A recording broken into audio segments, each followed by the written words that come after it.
Hello, Kevin Lee. Hey, how's it going? So this is a new episode of Magna Martial Arts Questions and Answers, and today I have the honor to have Kevin Lee with me. Maybe give us a short introduction about yourself, especially to your martial arts portfolio. Okay, so I've been training martial art for maybe a little bit over 25 years in different variations of martial art disciplines. My main objective was training. I started with Chun primarily, and then I did the JKD, I did Kali, Silat, Muay Thai, Savate, Jiu-Jitsu, and combat submission wrestling. So these are like the areas I like to train mostly in. Okay, according to Wing Chun, I have a lot of Wing Chun followers.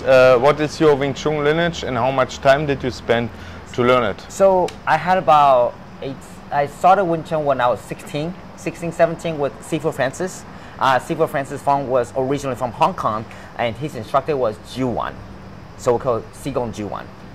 And where was the lineage back then? He came from China, obviously. So at that time, he also fled from China because the Chinese Civil War. So he left from Canton area to Hong Kong, and then from there he met Ip Man.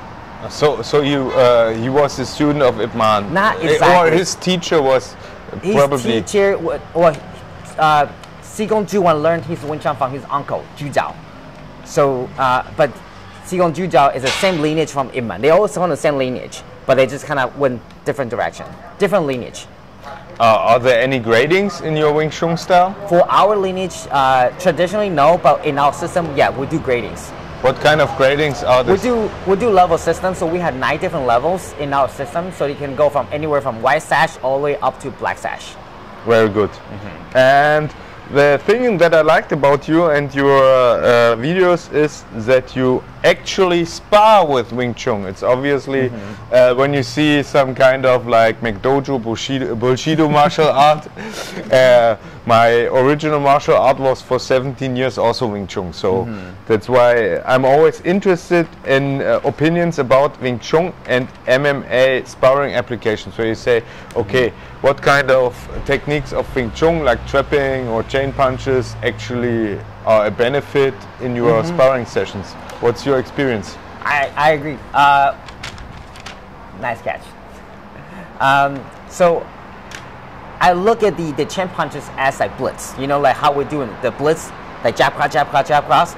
So I look at that as the chain punch as well. So you can, there's definitely always a place and time for different technique, and I definitely think that Wing Chun adds so much valuable stuff to your grappling, especially in close-out situation when you're against like a wall, a cage, anything like that. I feel like Wing Chun in that range specifically use a lot of a tool to compromise their position. Can you give us an example? So I do a lot of trapping. So like trapping the hand, like for example, I just put this to the side and you can show. Like if I'm against the wall like this is a trap that I like to enter, because sometimes they might do it tied up like this. So a lot of times I can use my bone. See, here's the funny part. Bones out doesn't always necessarily mean always on the bottom. Because if my hand goes on top, I can also do bones out on top. Because all I'm thinking about is tying up your hand position. So if my hand is tied up right here, if you decide to remove this hand, now look, my hand just shoots in. I just kind of sort of follow the line. So I use a lot of principle of chi-sao, sticking hands, especially when the guy try to grab my neck, and I just go like this. Now look, that line's open. Yeah, you can walk under. Yeah, so I use a lot of hand break, hand trap technique, especially when a guy try to grab my hand, to like stuff like this. Now look that position. It's just like how we do the form. Yeah. So now when the guy grab, I just trap. Now look, that allows me to enter into the line. Yeah. That's how you use trapping. Perfect. Do you so far, at least in this retreat, I haven't seen you doing chain punches in sparring. Do you do this once in a while? I did a couple. I think you missed it. I missed it. This. Yeah. So how do you use it? I usually land a shot first. If I land a shot like this, and I'll follow through, and I'll follow through with a kick. Okay, it's just a very short amount of time. Yes, very short, and then all of a sudden I'll change direction, and I'll chop to the leg, or maybe I'll kick to the head. Okay. Yeah. Sounds good. So I use that as a split, like a blitz. Okay. Up to the next question. Okay. It's the same. From my point of view, not all of the Wing Chun techniques were applicable in sparring situations. Correct. Can we say what kind of techniques are useless, more or less, in a fighting manner, not in a moving manner? It all depends on the situation. To me, there's not so much of like useless technique because every technique has its time, and of course there's a time for every technique, right? So what I look at is, can you able to apply this technique in this situation, or maybe there's a different time. Like for instance, gansao, right? Yeah. Gansao, we may not use it in standing, but grappling, this is great. I tried to use it to catch the leg with this exercise this morning. Oh yeah, see? So there's time for a technique that may not be useful, but there's a time for a technique that might be useful. To me, it's all range-based. How close you are, if you're standing, you're on the ground, everything changes. Yeah. Also, in Wing Chun we have two forms of weapons. Usually the butterfly knives and the long pole.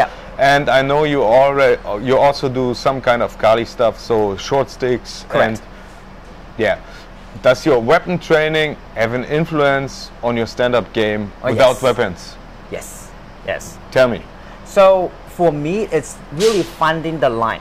So what does weapon teach us? Find the center line, because you want to be short and direct. Especially with weapons, you don't want to swing the weapon like this. So what does that tell us with our hands? We want to find the shortest distance between our bodies. So now a linear punch, maybe a little angle, define the range. So I find that using weapons, realize teaching you the. So for me, weapons is like, it's sort of like an extension of your hand. So when you have weapons in your hand, just think about everything's no longer. Now without weapons, everything is shorter. So now I need to close the gap and find a space, really trying to define the center line between you and my body. Yeah, in my experience was like weapon create more time to have your reaction training because it's It's further. longer, yeah. Would you agree? I agree, yeah. Okay. I would agree. Okay, and is there also something where you say, okay, don't do weapon training for your stand-up? What do you mean? Yeah, are there some moves that are contradictional to the moves you need for stand-up? For weapons? Yeah. I think so. There's a lot of moves that I've seen on social media, internet, and of course we question. I think about fencing and leaning really long forward. Yeah, so there's something like everything has a sports aspect of training, right? And everything has a combative like aspects of it, right? So if you look at the sports aspect of martial arts, it does get a little questionable sometimes because the goal is I need to score a point. So if I just touch you one time, I win the round, right? Of course, in combat, that's not how it works.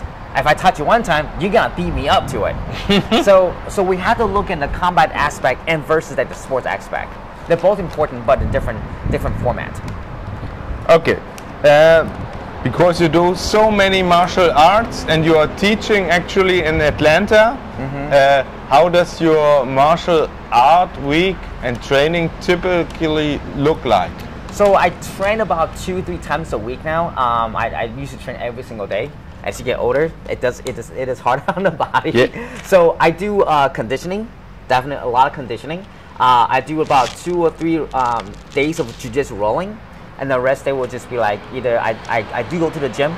I try to keep myself like a little fitted, so I do lift little weights, and I'll do cardio training, so like Muay Thai rounds, kicking rounds, and such.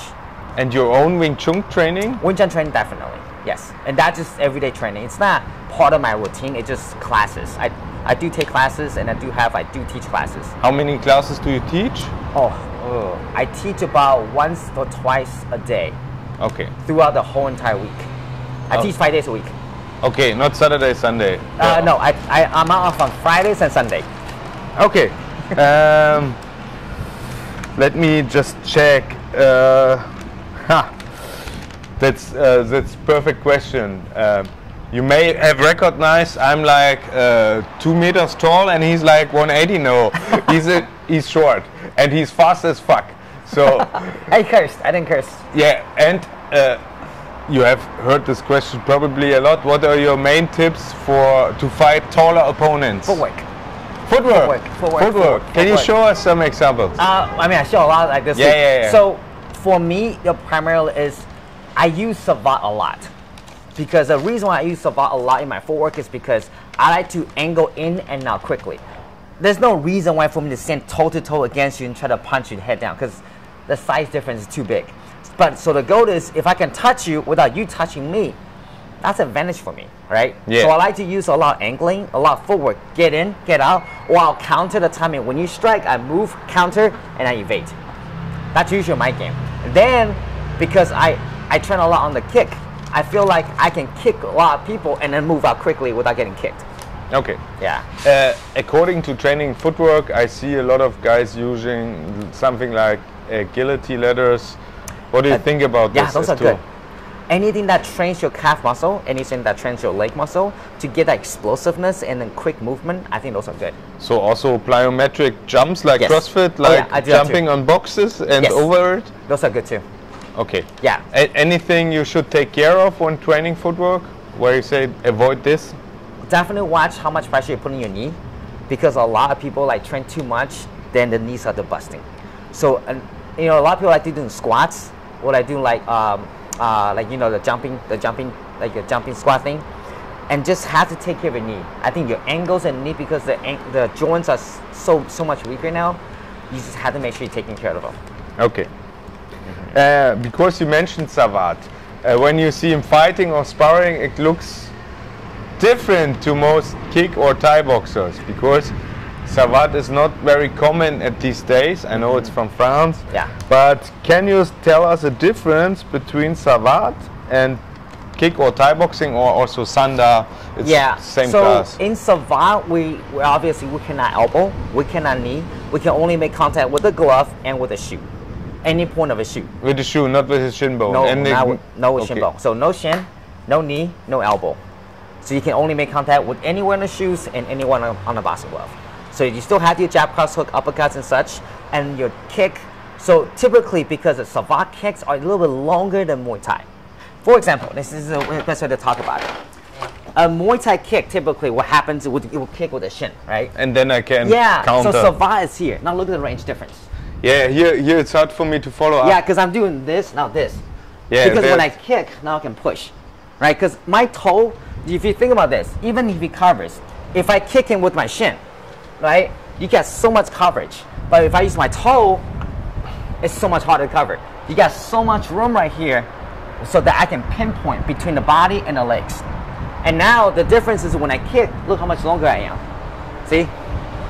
I don't have to be here. Typically in Muay Thai, I have to be here to kick you, right? I have to be here to kick you.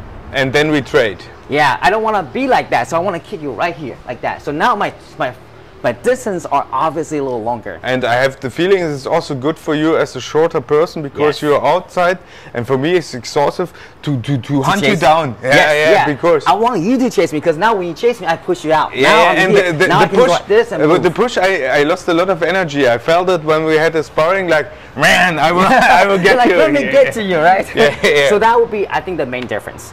But once you start combining Savate with Muay Thai, they're useful, because now I can knee, I can elbow, I can still do my Muay Thai game, but anytime I'm a little further away, I can change to my Savate game. Yeah, perfect. I like it. So train Savate. We will also probably link some videos from you. You have some Definitely. introduction? I got a lot of videos on okay, mine, so. I will link something. My last question is, because you do also some awkward punches, can you show us some of your favorite techniques? Yes. Because I fall into this. Everybody falls into this, right? So I call this a Skorpion Punch. If you ever see me do it, it's usually off a punch on the jab. So the jab comes in, I like to slip. As I slip, my right hand's gonna punch over the head like that. See? Now you see my body, I extend this hand out. Now I step. And it actually hits. Yes, so short arms, but it hits. I fall into it. Every time. That's my favorite technique. Okay, thank you for your time. My pleasure. Any questions, just ask them in the comments.